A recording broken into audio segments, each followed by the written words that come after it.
Thumbnail দেখে নিশ্চয়ই অবাক হয়ে গেলেন, কিসের সঙ্গে কি, মহাভারত আর ঝোলাগুড়, এর আবার কোনো সম্পর্ক আছে নাকি? হ্যাঁ আছে, আর সেই নিয়েই আজকের এই গল্প।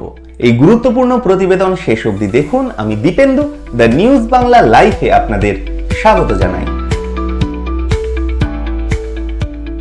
শীতকাল মানেই নলেন গুড়, পাটালি, ঝোলাগুড়। ঝোলাগুড় নিয়ে তো সুকুমার রায় কবেই প্রশ্ন তুলেছিলেন, ঝোলাগুড় কিসে দেয়, সাবান না পটকা? এইগুলো তো তিনি বেশ মজার ছলেই লিখেছিলেন। আসল কথা হলো, ঝোলাগুড় কিন্তু আজকের প্রোডাক্ট নয়। আর এই ঝোলাগুড় যে শুধুমাত্র খাওয়ার জন্য ব্যবহৃত হতো তাও কিন্তু নয়। এর ব্যবহারের উল্লেখ কিন্তু পাওয়া গেছে সেই মহাভারতের কালে, সেই কুরুক্ষেত্র যুদ্ধে। আর এটা কিসে ব্যবহার হতো জানেন? এটা ব্যবহার হতো অস্ত্র হিসাবে। আগে হ্যাঁ, ঝোলাগুড় অস্ত্র হিসাবেই ব্যবহার করা হতো। সেই সময় কুরুক্ষেত্র যুদ্ধ লাগবো অবস্থা। পাণ্ডব কৌরব দুই পক্ষই নিজেদের সৈন্য সংগ্রহে ব্যস্ত। কৃষ্ণ নিজে গেছেন অর্জুনের দলে অর্থাৎ পাণ্ডব পক্ষে, আর দুর্যোধনকে দিয়েছেন বিখ্যাত নারায়ণী সেনা। তো একটা গোটা টিম যদি স্প্লিট হয়ে দুভাগে ভাগ হয়ে যায়, তাহলে স্বাভাবিকভাবেই ওই টিমের আইডিয়াগুলোও স্প্লিট হয়ে যাবে।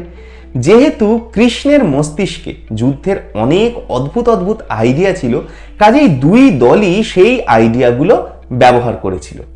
যুদ্ধক্ষেত্রে অস্ত্রশস্ত্রের ভাণ্ডারের পাশাপাশি ছিল প্রচুর বিশাল বিশাল কড়াই, আর কয়েকটাই ছিল বালি আর চর্বি, আর কয়েকটাই ছিল ঝোলাগুড়। আর যুদ্ধ চলাকালীন এই কড়াইগুলো সব সময় আঁচে বসানো থাকতো বিশাল বিশাল হাতা। একদিকে চর্বি তেলে বালি ভাজা চলছে, আর আরেকদিকে টকবক করে ফুটছে ঝোলাগুড়। যখন শত্রুপক্ষের সৈন্য একদম কাছে চলে আসতো, তখন আলটিমেট মোমেন্টে বের করা হতো এই কড়াইগুলো। যুদ্ধের সময় তো সৈন্য থেকে শুরু করে বড় বড় যোদ্ধারা সবাই ধাতব বর্ম পরে থাকতো, যে কারণে প্রাথমিকভাবে অস্ত্র তাদের শরীর ভেদ করতে পারত না। কিন্তু তরল পদার্থর তো আর কোনো বাধা নেই, সেই কারণেই যুদ্ধে ব্যবহৃত হয়েছিল ঝোলাগুড়। প্রথমে হাতায় করে ফুটন্ত ঝোলাগুড় ছোড়া হতো বিপক্ষ সৈন্যদের দিকে। এতেই মোটামুটি অনেকটা কাজ হাসিল, ঝলসে যেত গোটাকা। আর তারপরে ওস্তাদের মার, ফুটন্ত চর্বি তেল আর আগুন গরম বালির মিক্সচার সেই ঝলসানো সৈন্যদের উপর ছোঁড়া হতো। এতেই মোটামুটি কাজ হাসিল হয়ে যেত। যেটুকু চামড়া মাংস আস্ত ছিল সবই সেই উত্তাপে গলে যেত, আর ধাতব বর্ম ওই অল্প সময়ের মধ্যে খোলাও যেত না। কাজেই পুড়ে মরা ছাড়া আর কোনো উপায় ছিল না সৈন্যদের। কাজেই ঝোলাগুড় শুধু খেতে নয়, যুদ্ধতেও কিন্তু উপকারী। কুরুক্ষেত্রের যুদ্ধে নাম জানা অনেক অস্ত্রশস্ত্র তো ছিলই, অদ্ভুত প্রচুর অস্ত্র ব্যবহৃত হয়েছে যেগুলোর নাম জানি না।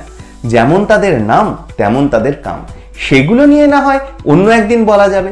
আপনারা কি বলেন? আপনাদের মূল্যবান এবং গুরুত্বপূর্ণ মতামত জানান দ্য নিউজ বাংলা লাইফের কমেন্ট সেকশনে। আর দেখতে থাকুন দ্য নিউজ বাংলা লাইফ।